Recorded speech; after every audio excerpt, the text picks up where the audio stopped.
ওমা রান্না বাড়ি করবা না নাকি? রান্না বাড়ি করার জন্য যে সবজি নিয়ে রাখছে। দেরি হয়ে গেল না? দেরি তো একটু হয়েছে। ছেলে বলছে এখনো মা রান্না করতে গেলে না। দেখো আমার বাড়ি সবার রান্না হয়ে গেল, আমার আছে উঠতে অনেক দেরি হয়ে গেছে। এখন কি করব? এখন আরো আগে মাটি নিয়ে আসি, সবার রান্না তো হয়ে গেল। দেখো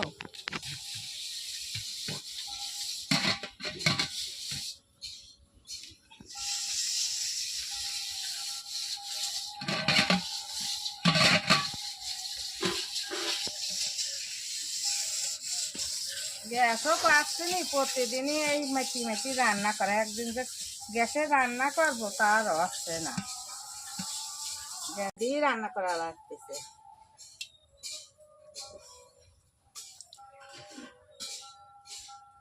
দেখো আমি এইভাবে মাটি নিলাম, তো এই যে এগুলো ছাই দিয়ে মাটি নিলাম।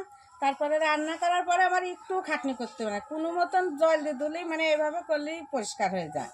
তার জন্য আমি তাই দিয়ে মাটি নিই। তা তোমরা কে মানে এই হাঁড়ি মাটি রান্না করো আমার একটু জানিও, তাই নিয়ে আসি। দেখো আজকে রান্নার টেনশন নাই। আমার বর মশাই বাজারে যাওয়ার সময় বলে গেছে মাংস আনবো, তা আজকে শুধু মাংসই রান্না করবো, রান্নার কোনো চিন্তা নাই। আমি ও আনতে আনতে আমি সব জোগাড়গুলো একটু করে নিই। তা আগে চালটাই আগে নিয়ে আসে। চাল আনতে গেছি, তেলের বোতলটাও নিয়ে গেছি। আমি দেখতেছি তেলও ফুরাই গেছে। তো তেল যেটুকু আছে ডাইলি নিই, আবার তেলের ব্যবস্থাও করবো না। এখন তো আর কিনা লাগছে না, শুধু গান বাঙালি হয়ে যাচ্ছে। লাগবে না, টাকাটা বেশি করেই নিয়ে যাই।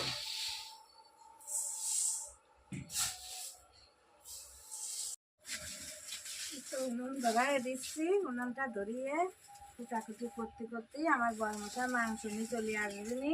রাতের উনুন ধরা দিচ্ছি, দিয়ে যে কাটাকুটি শুরু করে দিচ্ছি। বরমশাই চলে আসবেনি, মনে হয় আমি কুটিয়ে সময় পাবো না, উনি আগেই চলে আসবেনি। আমি এক এক করে রসুন পেঁয়াজ আদা সব ছুলে নিই।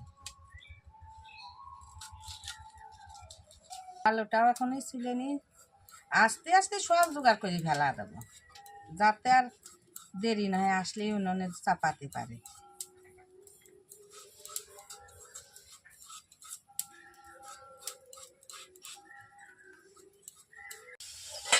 আলু ভাজা হয়ে গেছে, আলুটা তুলে দেখো। আলু ভাজতে ভাজতে আমার লঙ্কাটাও বাটা হয়ে গেছে, পুরো আজকে পাকা লঙ্কা বেটেছি। তো এখন আজকে আমি মাংসটা আগে উনুনে দেবো, আর পুরো মশলাটা মাংস ভাজতে ভাজতে।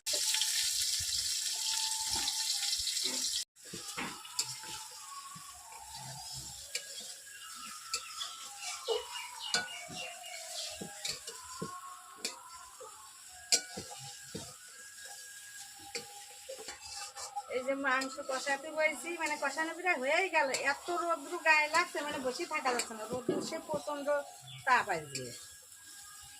উঠতে দেরি হওয়ার জন্যই আমার যে আজ এত কষ্ট করতে হচ্ছে রোদ্রু, কারণ গ্যাসের তো নাই, খড়িতেই করতে হচ্ছে।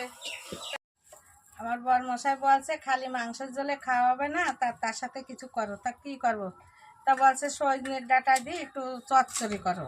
তাই এই যে সজনের ডাঁটাগুলো কাটি নিচ্ছি, চচ্চড়ি করবো। মাংসের ঝোলের সাথে আবার চচ্চড়ি খাবে, কি বলবো। মাংসের ঝোলের দিকে উনুনে হচ্ছে, এমনি দেরি হয়ে গেছে।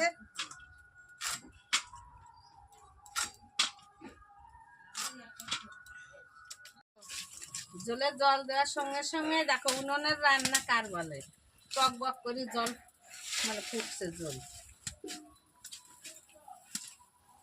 সবে জল দিয়েছি, জল দিতে দিতে টক বক শুরু হয়ে গেছে।